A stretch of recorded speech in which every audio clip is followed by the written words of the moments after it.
A few months ago, I was gifted this book, Heritage Crochet and Analysis by Mary Conwell, published 1987. And reading through it, I found a page which changed my interest in crochet. I was kind of doing whatever I wanted, not really set on anything. I missed the page, didn't I? No, here it is. I found this page and it set me on making crochet laces. This is an antique crochet lace sample book. So an individual would make this and you would have acorns, pineapples, scallops, Greek key. You would show off what laces you can make, what styles you have. And then someone would come in, they would say, I need a bed linen kind of lace, I need a yoke, I need just an edging, an insertion, whatever. And they could see this, they could say, I want that one. I want this specific length, I want this color, I want it in silk or cotton, so on. Most of these you see in white cotton, but you could have different colors, and just really shows off what laces were popular at the time as well, which is nice. They would be tacked onto a material book. Material's the best because putting cotton onto plastic or in plastic or onto paper, it doesn't work the same, but putting cotton onto cotton material, fabulous. Anyway, I decided I have to recreate it. It won't be an exact recreation, but it will be antique laces and ones which I find really extravagant, really fun ones which I want to recreate. Things like this spaghetti one, I'm not interested. A bit boring, not interested. Some of these I do have in my collection, which is super fun, so I can recreate those ones, but I wanted my ones to be bigger, more interesting, stuff that really stands out and is not really done as much. And it's fun because I get to explore more lace patterns. Anyways, I am using, for all of these, an antique size 10 Millwood steel hook because I think the hook is just perfect. It's just super hooky. And I got to work. I went to Needlework for All, and this is the pattern I had to make naturally. It's absolutely gorgeous. I thought it was very well written. So, this handsome lace is suitable for a variety of purposes: tea cloth, pram cover, bed valance, and window curtain trimmings. Materials: Vickers Snow White Lustrine number 20, Penelope Crochet hook number 4. Crochet hook is this. H. Walker's is an excellent brand to look into and research. Anyway, bone handle, steel hook, and original hooks used by Queen Alexandra, which is a tasty piece of history right there. Yeah, I got to it, remade it, and I thought, why not use gold? Well, technically it's called mustard, but to my heart it's gold. So a lovely filet crochet gold rose. And just prop this up on something a bit more neutral. Here we are. I'm still yet to do the little lace border, I think, on it. I think that's going to neaten this up a lot more and make it shine. But yeah, I thought this was a great first edition. My stitches are pretty neat. It has no mistakes, of course. They wouldn't allow any. The colour's more this gold there you see. This is in real life what it looks like. But yeah, super happy with it for my first entry, and this is what, 1915. Unfortunately, this isn't a proper cotton. It's a cotton blend. At least that's what I think. It was secondhand from a charity shop, so I'm not 100% certain here or there. But yeah, I think it's fun, it looks great, and super happy to,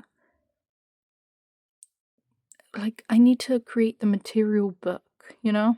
So I'm super happy to, once I create the material book, to put this in there, because I know there's no mistakes. It's a lovely time frame, 1915. I would happily remake this lace. No issues written in it whatsoever. Actually, I think there was, at one point, they switched up on a repeat a little and it was a bit unclear. I thought I penciled it in, but I guess not. Oh no, I did. At the bottom, the 2p 5 chain. Because I think there was a bit of a mistake there. But no, otherwise super easy to follow, super fun. I'll be more than happy to make more of this because I don't want to lace samples that I don't want to make. Anyways, enough of that. In the same book actually is another one. It's this Arthurian lace with beading suitable for trimming, underlinen, etc. Materials Vickers Snow White Lustre number 24. Hook number 4.5 or 5. Perfect. And beading lace just means it has ribbon on top. That you weave some ribbon through. This had nothing to do with beads. This was written nicely, but one issue I had is I know both British and American terms for crochet. This is British, and when I was reading it, I started out reading it as if it were British, and then I switched to American, which obviously it didn't. So I kept doing it wrong, and I was confused. Anyways, once I, slept a little, I thought, oh, what am I up to? And fixed it. And here's the final piece. Instead of ribbon, I put in sequin kind of ribbon. It looks fine. It was nice and simple. You saw it. There's not much to it. Sorry, the back and front pages of that booklet are completely separate. But yeah, looks good. I do leave my ends out, so when I'm going through these, I know exactly what size I used. Because from the stitches, it would be difficult to tell what's going on, but if I just have a subtle reminder, I can easily match it up, take the new thread, put it alongside. And it also shows where the beginning and end of the pattern is. This is 100% cotton, and it was my grandmother's, so that's quite nice. Some personal history. I didn't know her, but I've got her cotton. It's sort of a filet crochet lace. Anyway, super nice and easy. No problem with it. And I also have this one, and because I showed these on my page before, but this one is written so badly. There's a time difference between both patterns, but you would think because this one's sort of filet crochet as well, that it might be nice to do. I thought so too, would be great. Some Greek key and then some vines or ferns, whatever that would be. So horribly written, could not be bothered. From church laces, I went to a church and saw some authentic, antique Victorian crochet church lace. Absolutely stunning. It had a chalice on it, it had different motifs. There was a few in there, absolutely beautiful, and it was meters of it. I had never been so envious in my life. Unfortunately, I could not. Oh, and that one had like proper decorations along the edges too. Unfortunately, I couldn't get a hold of a Victorian pattern for church lace, which really sucked.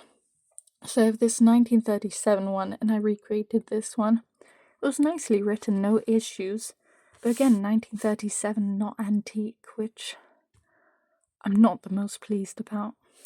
But as soon as I can, I will be replacing this church lace with a Victorian one. I made one repeat of it, just one cross, and the reason it's curling up like this, it's because it's polyester thread. Shame upon me. I was so desperate to make more laces and I couldn't find anything. In a beauty shop I saw some polyester thread and it was exactly the thickness I wanted. But it's not authentic. Again, it's not cotton anywhere in 1937 and it's not as ambitious as I wanted. But it's fine, it's alright. I'm accepting it for now. But yeah, it's just filet crochet, some spider lace, which is very remnant of the 40s, 30s, 40s. Looks perfectly decent. So why not show it? I made this doily from vintage sewing thread. around 1940s vintage. And this is something I won't be adding into my lace book. I've got some rules about it because it's just not the quality I want. The edge of this especially is not. Maybe I'll undo the edge and then it could go in. But this is a doily. Who would need a doily in a lace book? I don't know. Kind of just wanted to show you some micro crochet. It came out nice. There's no mistakes in the star. But it's just, I've got many things which I like, just can't go into my lace book. It needs to be a certain quality. Anyway, I found a antique pattern online, and it's this. I liked it because it looked like a pie lattice. And this is again cotton blend. I'm not sure because it's not like mercerized cotton. I'm not knowledgeable enough on different types of cotton yet. But it needs a tassel at the bottom, that's one thing. Doesn't it kind of look like it would be a bra? Just a little. Anyway, it would go at the bottom of a table runner or scarf. That's what the pattern said. And it was around late 1800s it would be in this pattern.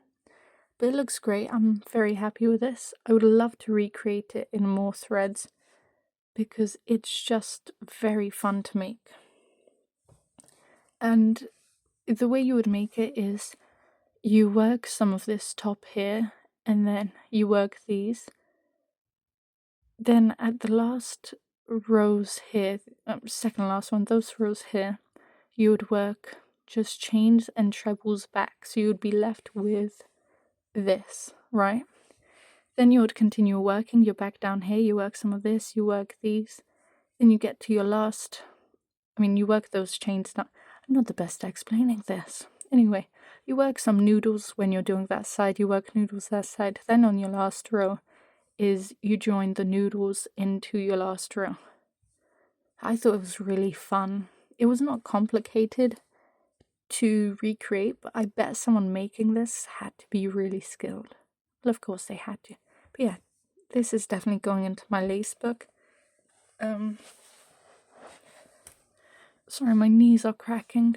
It needs to be ironed, of course, but it looks pretty fun and the color's nice. And it matches the others, and I just hope someone asks me to recreate it one day because it's so fun. But these are my entries so far.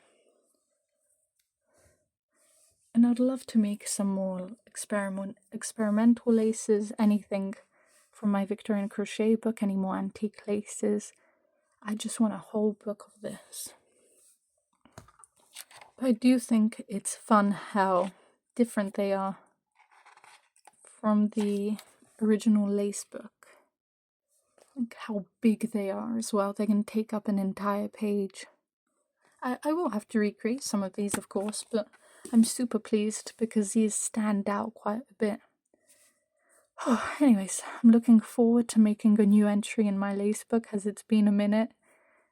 But I'm excited. I'm super excited to get this done. It's going to take years and years of work, obviously. But it's fun. I look back at these with lots of pride and happiness, and they motivate me to make more because I know each of these is perfect. Crochet-wise, sure, they need to be blocked differently or steamed, whatever, but crochet, all the stitches are where they're supposed to be. They're nice and tight. No mistakes. So, I'm just really excited to make more. Anyways, thank you.